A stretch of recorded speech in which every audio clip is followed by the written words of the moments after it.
Ketemu lagi sama Om yang paling ganteng seantero multiverse. Gimana kabar para pecinta Jav yang ada di seluruh multiverse?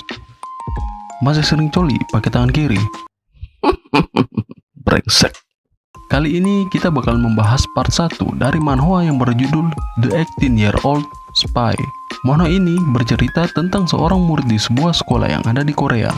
Dia adalah seorang mata-mata kelas kakap dan juga anggota pasukan khusus yang diutus langsung oleh Korea Utara, serta memiliki niat untuk mengambil alih SMA tempatnya bersekolah. Akan jadi seperti apa aksinya nanti? Penasaran?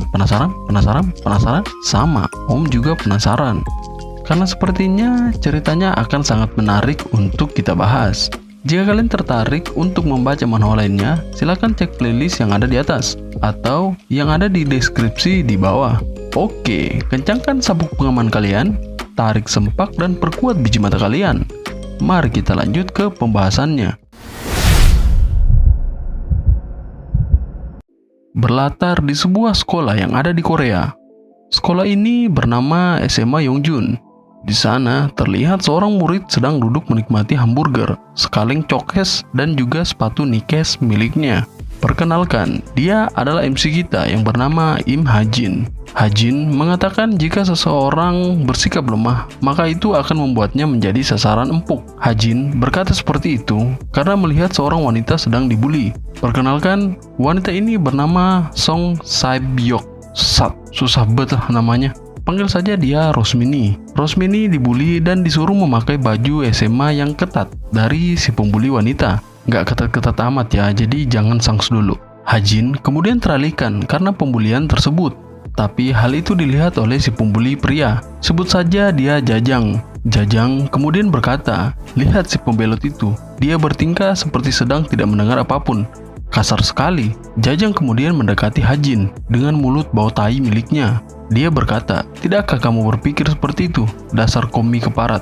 Komi di sini bisa diartikan sebagai sapaan untuk seorang komunis. Belum juga merasakan kenikmatan hakiki dari hamburger miliknya, si Jajang lalu menampar tangan dari Hajin. Dan hal itu membuat hamburger milik Hajin terpental. Jajang lalu ngebacot nggak jelas, bahas soal larangan makan hamburger lah, pajak lah, dan soal kedatangan Hajin ke Korea Selatan yang dianggap sebagai beban. Dan dia juga ingin melakukan pengecekan identitas terhadap Hajin. Hajin sontak berkata, dia ke Korea Selatan karena ingin hidup normal. Karena kehidupan di Korea Utara sangatlah buruk. Di sana tidak ada hamburger, cokes, dan juga nikes. Karena pernyataannya tersebut, Hajin lalu ditertawakan oleh pembuli yang ada di sana dan dikatakan sebagai kapitalis. Jajang lalu berkata, kenapa kau tidak mencoba dan tidak bertingkah seperti presidenmu saja? Sambil tersenyum, Hajin mengatakan jika dia akan menjelaskan secara keseluruhan kepada Jajang hanya dengan satu bait puisi, brengsek dan bajingan. Dengan ekspresi marah, Jajang merasa jika saat ini Hajin sedang mengatai dirinya dan teman-temannya. Merespon hal itu, Hajin mengungkapkan kalau itu hanyalah sebuah puisi yang ada di kepalanya saja, tidak lebih. Sembari mengulang perkataannya tadi, hal itu membuat Jajang naik pitam dan ingin menampar Hajin sambil berkata kasar.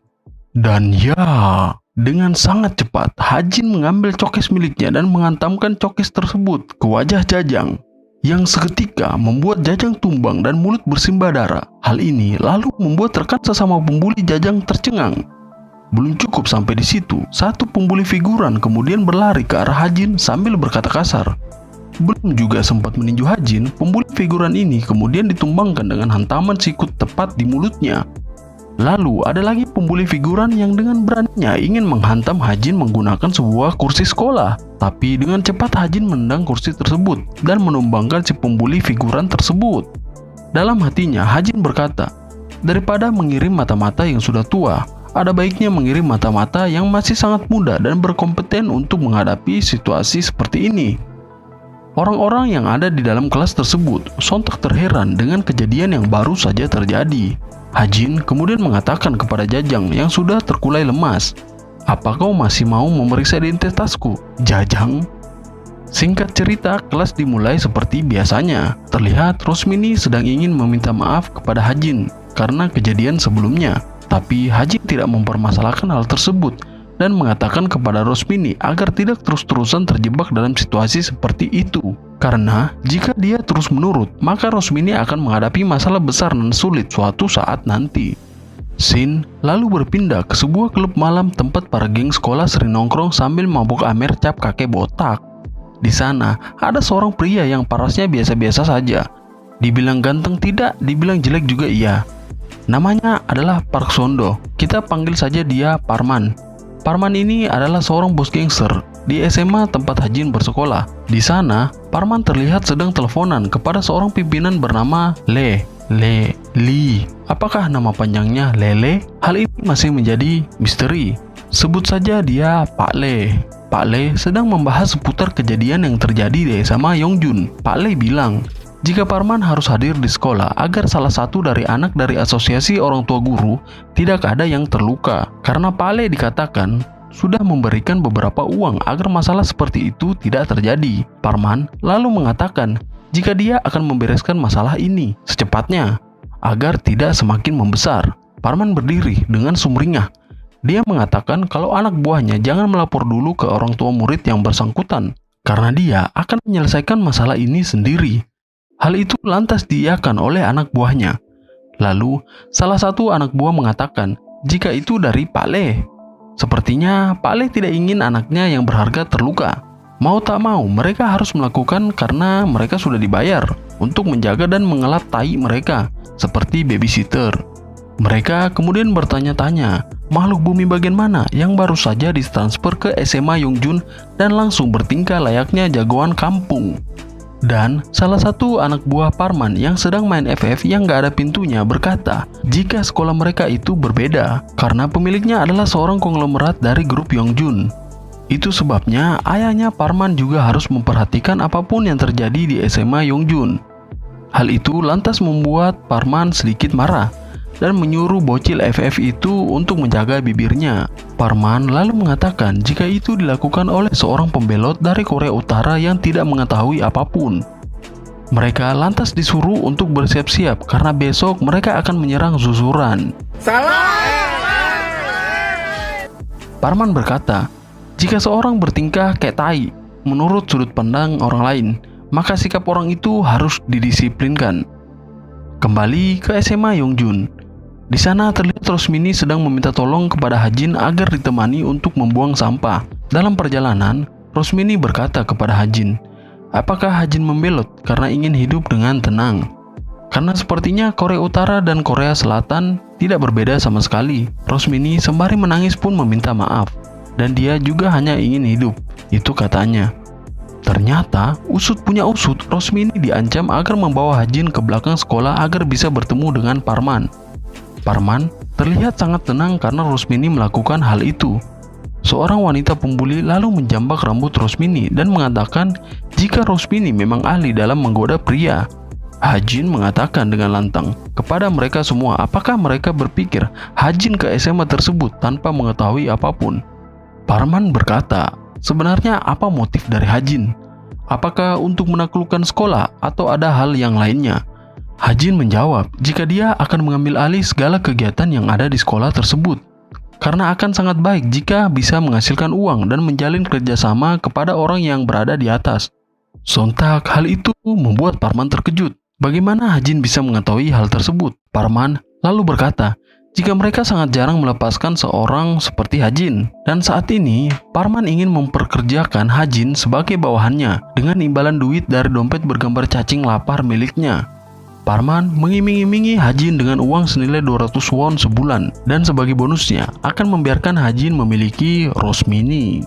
Hajin mendengar hal itu sebagai penawaran yang sangat menarik dan memegang tangan Rosmini dan berkata jika dia bisa melakukan apapun sesuka hatinya. Hajin lalu berbisik sembari berkata, bukankah aku sudah memberitahumu sebelumnya untuk tidak terlibat dalam masalah yang besar? Mendengar hal itu membuat Rosmini bersedih seperti akan di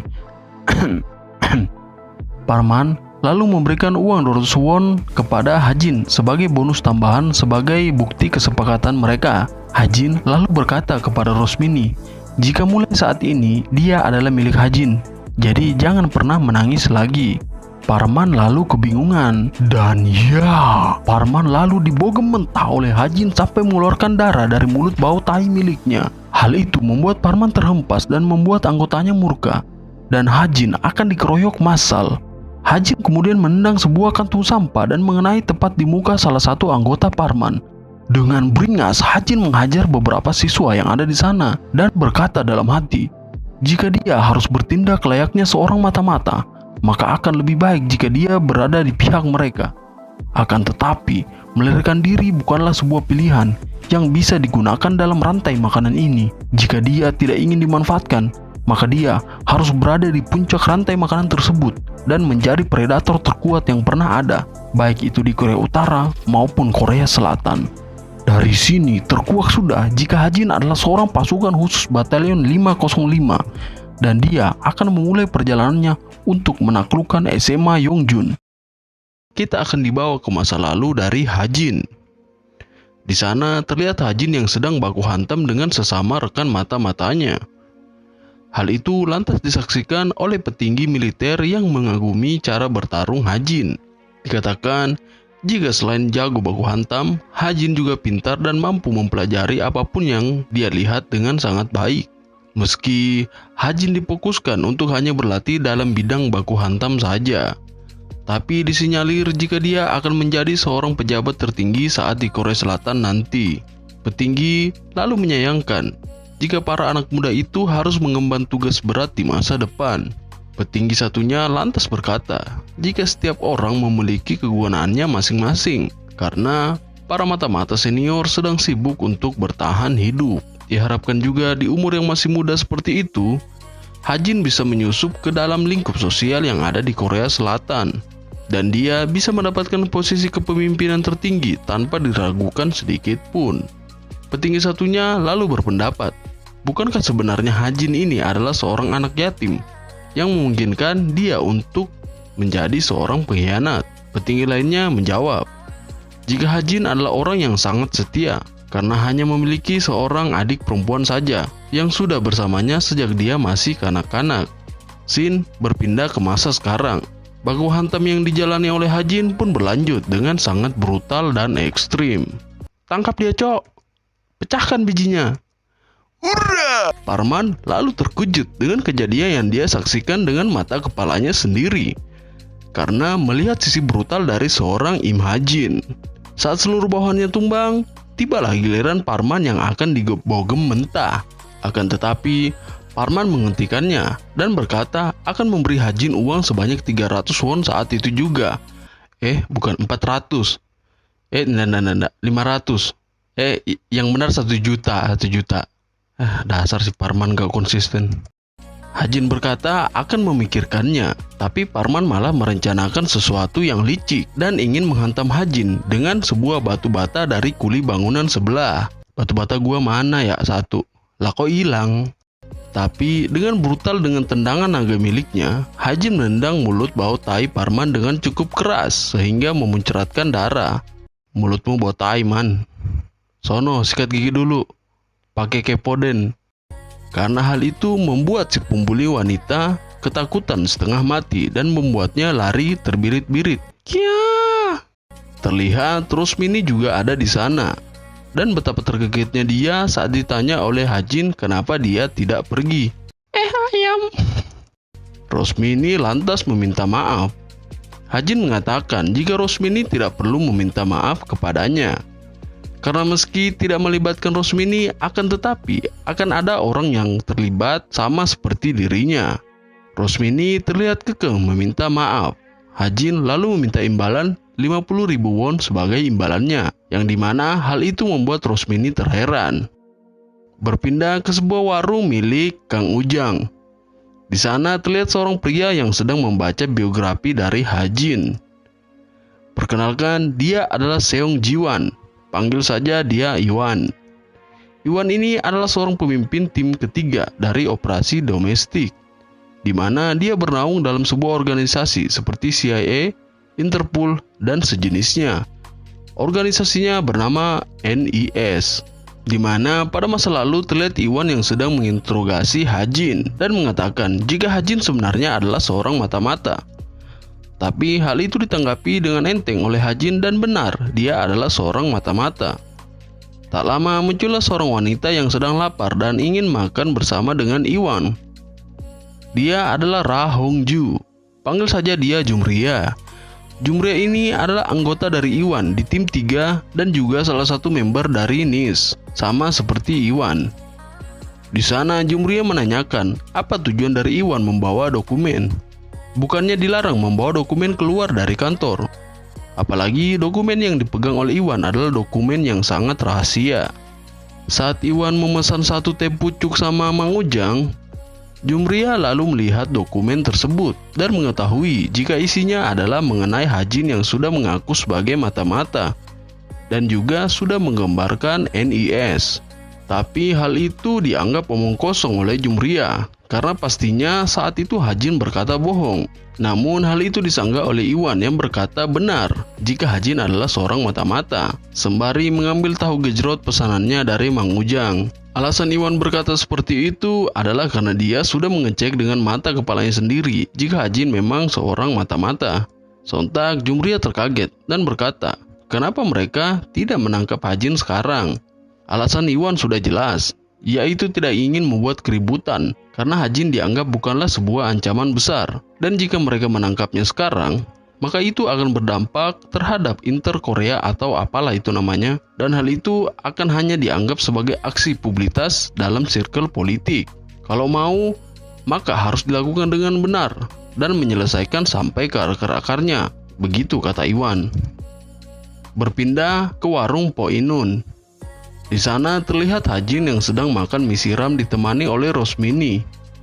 Rosmini lantas mempertanyakan alasan Hajin membelot dari Korea Utara. Hal itu sudah jelas karena adiknya. Dan saat ini diketahui jika adiknya itu kerja di salah satu warung makan mie dingin yang ada di Korea Utara. Seperti tak ingin membahas lebih jauh, Hajin kemudian permisi untuk pulang dan berkata jika hutang Rosmini masih tersisa 48.110 won.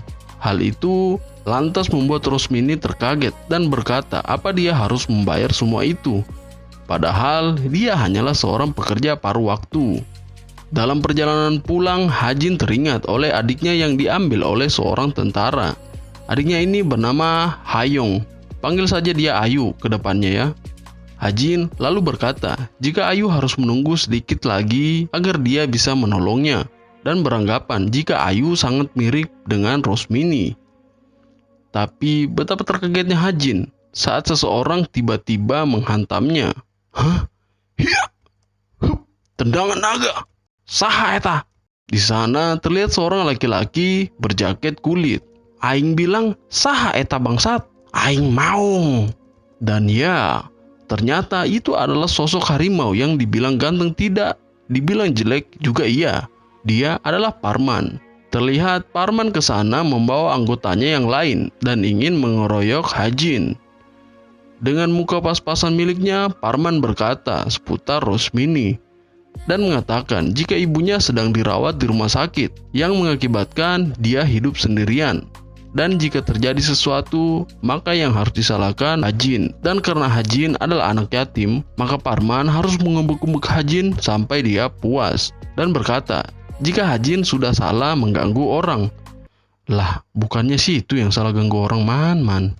Dengan amarah yang memuncak, Hajin membabat habis satu bawahan dari Parman. Di mana hal itu membuat Parman keringat dingin beserta bawahannya. Hajin lalu berkata dengan sangat lantang, "Oi, bajingan, kali ini kau sudah macam-macam dengan orang yang salah." Ending chapter yang sangat mengparmankan. Oke, sekian dulu pembahasan manhwa kali ini. Jangan lupa pencet tombol subscribe dan juga pencet tombol notifikasinya agar kalian bisa mendapatkan update terbaru dari Manhwaverse. Saya Om yang paling ganteng santero multiverse. Adios, berak celana dimarahin emak. Sekian dan salam baku hantam.